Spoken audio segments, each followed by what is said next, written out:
Good morning, everyone, and welcome to our backyard. In today's video, I'm going to focus on inviting butterflies and pollinators in general into your gardens. Is there a secret to bringing in these pollinators, to attracting them, inviting them into your garden spaces? There really is a formula, if you will, for bringing more and more native bees, wildlife, birds, but especially butterflies and beautiful moths into your garden spaces. So what do you need to do? Well, I would like to share with you what I have found successful in my backyard gardens. My name is Crystal, and I garden south of Houston, Texas, along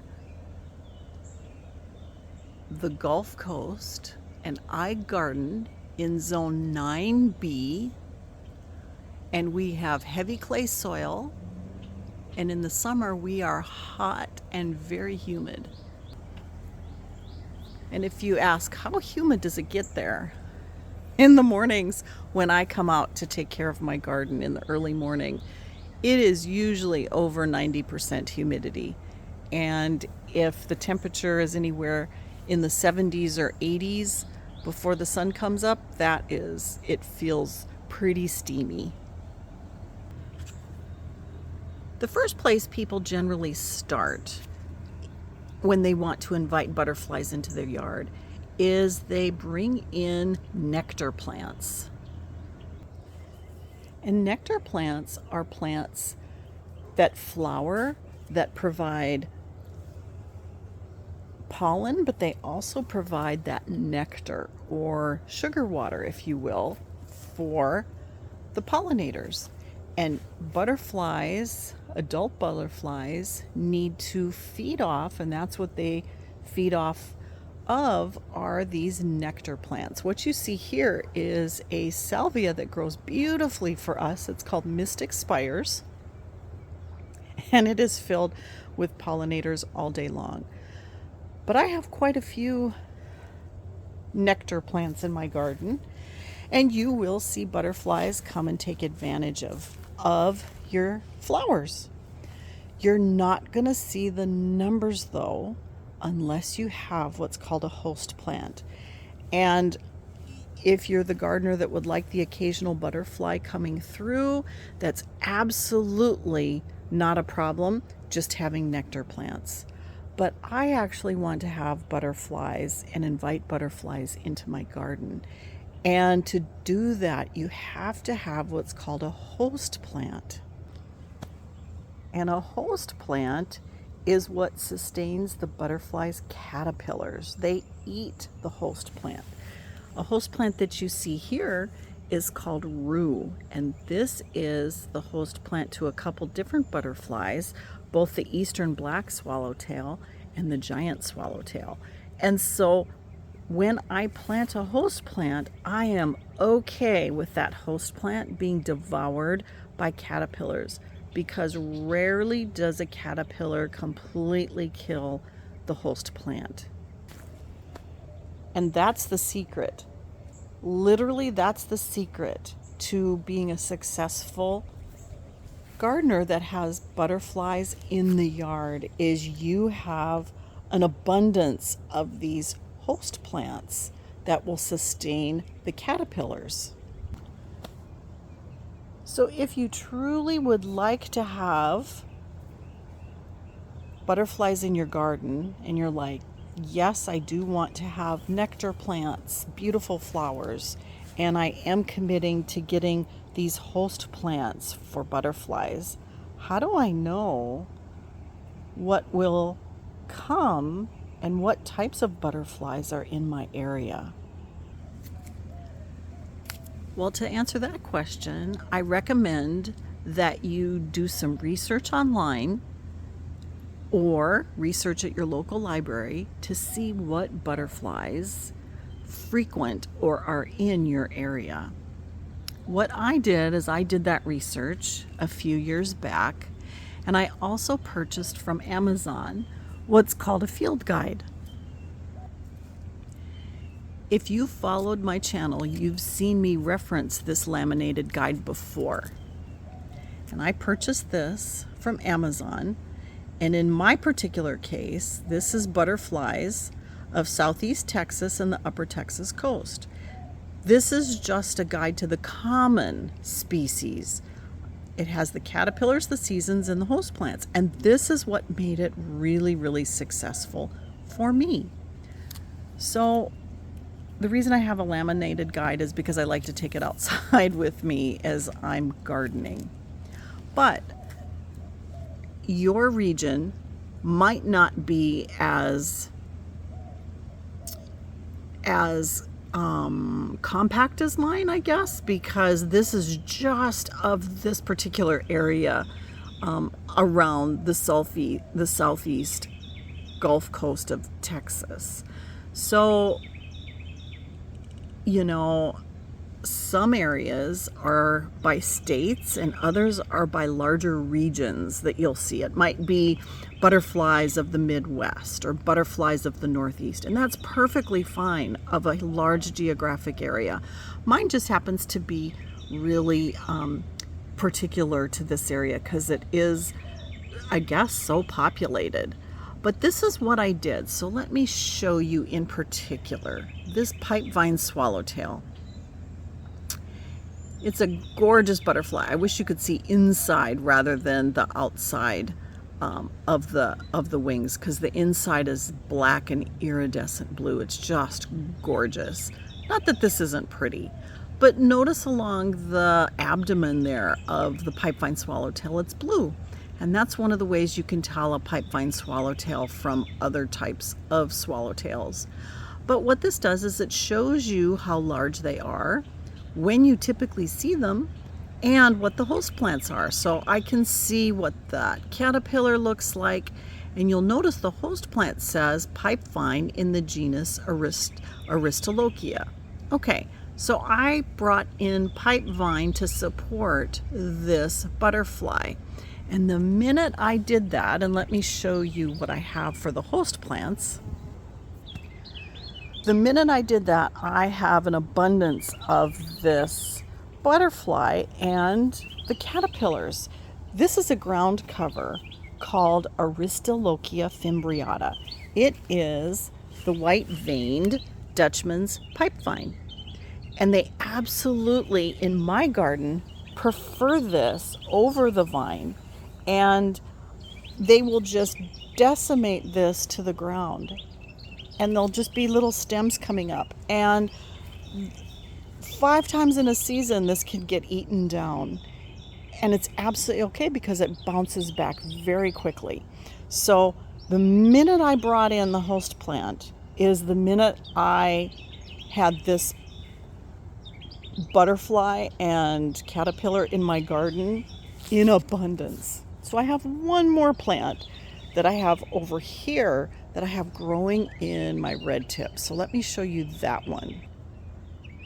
And this is a vine that I have growing up, and oh my goodness, look at those gorgeous leaves, and it's growing up into my tree. It is way, way, way high into the tree for protection.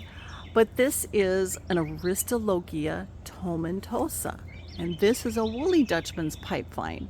It is native to this area, but I think we're a little bit too hot. It doesn't prefer my climate for the heat of the summer. But look at that. Oh, so my caterpillars do use both of these. So I do have the climbing vine, and I also have the ground cover. And I love that butterfly. And so I have purchased through a couple of years a few more plants. So now I have this whole end of my garden bed full of this host plant. So that is in support. So I will get that butterfly. And if I can offer a recommendation, I would offer to start small, because if you start big, it's going to be really overwhelming. At least it was for me. And so starting small helped me really focus on what I wanted in the garden. When I say that, initially my thought process was to go out and get so many host plants, different types, so I could have all these different butterflies in the garden. And I've kept this one as a reminder to me on what that looks like. And what that looks like is you will see this plant here. I purchased this from Joyful Butterfly and I was so tickled to get it. This is called a false nettle, but I only have one plant. And let me show you the butterfly that it attracts. It is the host plant to this butterfly called the red admiral. And I see red admirals in my garden, but infrequently. And that's because I only have one host plant. My recommendation to you is if you are going to bring in host plants, don't just bring in one or two. You really need to bring in a drift of those plants for the female butterfly to consider laying her eggs where your host plants are. So I've never seen eggs on my false nettle, and I've never seen caterpillars on this, but I have just one plant. So for instance, this plant is gorgeously bushy right now. Look at that. Oh, this is bronze fennel, and it is the host plant to the eastern black swallowtail butterfly. And let me bring up its picture. So the black swallowtail feeds on the host plants in this family. So you see carrot, parsley, dill, celery, fennel. That is, and I typically grow just this for the eastern black swallowtail. They'll also lay on my rue plant, which is absolutely fine. But I have all of these plants in this garden bed dedicated just for this butterfly. And it never gets decimated to the ground. I can see when it's getting chomped on and eaten, but it just stays bushy and it's beautiful and gorgeous, and it supports so many different caterpillars, because of course you're going to have creatures that will eat the caterpillars, and there is predation that goes on in the garden, and so the more you have, the better chance of success. So another example of this is my passion vine, and I started with 5 passion vines, one in a very large container, and then others that were planted in the ground that completely cover this 5 trellis system. And again, it's just starting to climb my trellises from the ground. And let me get down here. So in the ground, I have these planted, and I started with, like I said, 5, 4 in the ground, and then 1 in my container. And this also gives you greater chance of success when you have more. If you only have one, the females aren't necessarily going to lay tons of eggs in your garden, but also it just can't support the number of caterpillars. So I have 2 different types of passion vine. I have a hybrid called Incense, and this is from the Maypop, which is a native passion vine, and this has a beautiful purple flower. I also have a native passion vine that doesn't have as pretty of a flower. It's more of a lavender flower. This is called the cotton leaf passion vine, and this is native here to Texas. I actually got it from a nursery woman who has since passed, and she gave me a cutting of this. So this has been pretty important to me to keep in the garden because it's not something that I readily see. And so both of these passion vines grow prolifically in the garden, and they will climb the trellis system. I have them bookended in containers, and I also have them planted in the ground. And when this gets to be covered, you can't eat, I mean, you can see the caterpillars, but you just cannot see the foliage declining because there's just so much, and it just attracts. I have Gulf fritillaries here constantly, and they're throughout the day, and it's fun to watch. So you might ask, well, why don't I see a lot of butterflies flying in your garden?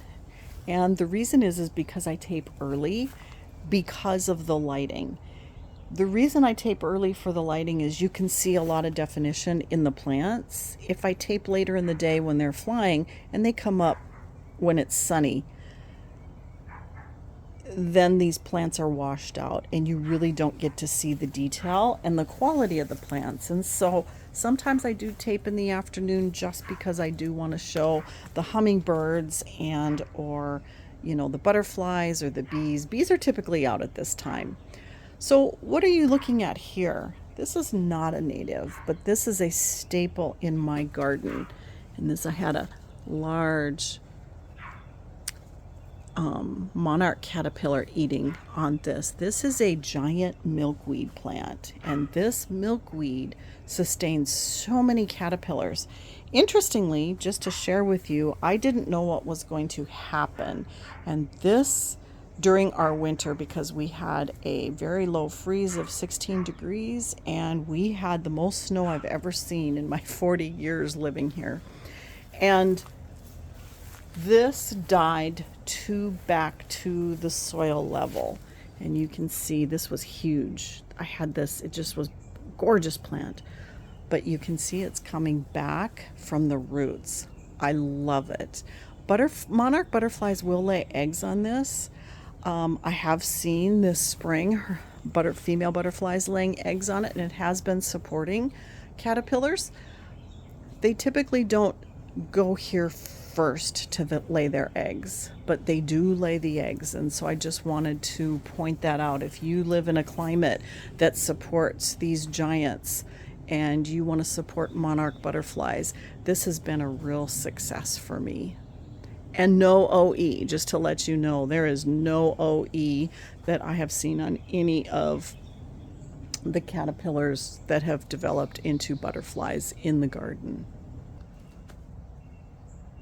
So you might ask, what is OE? And it is a parasite that is devastating to monarch caterpillars and butterflies. And so you can look it up if you are a monarch attractor, if you want to attract monarchs to your garden and to be safe. It is great to plant the native milkweed, but sometimes that is a challenge.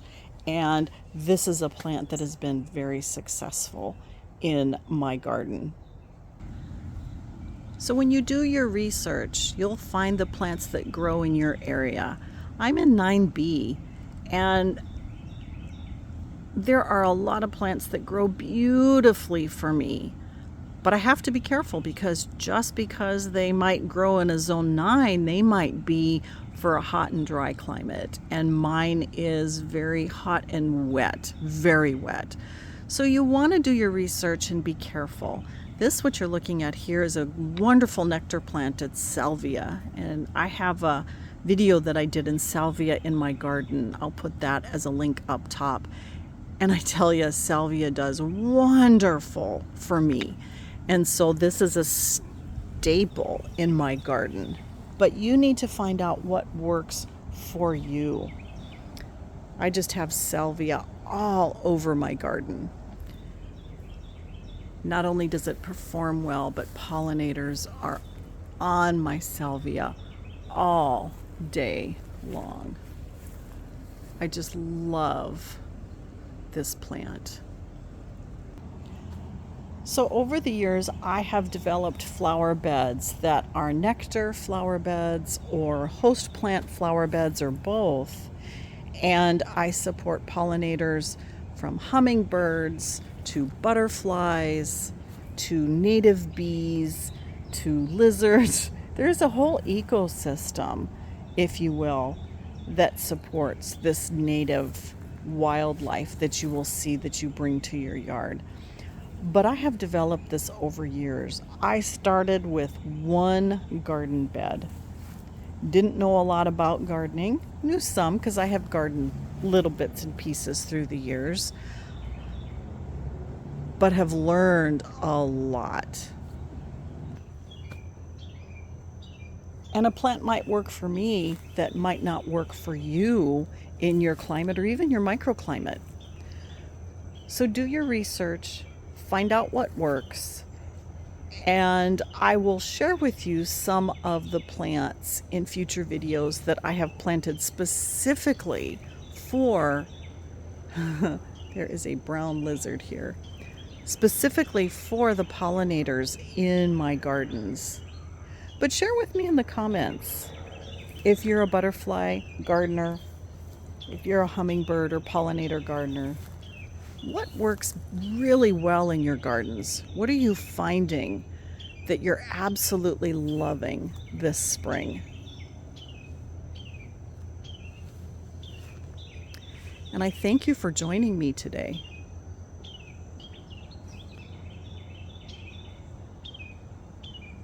I hope you have a wonderful day, and I hope to see you again soon.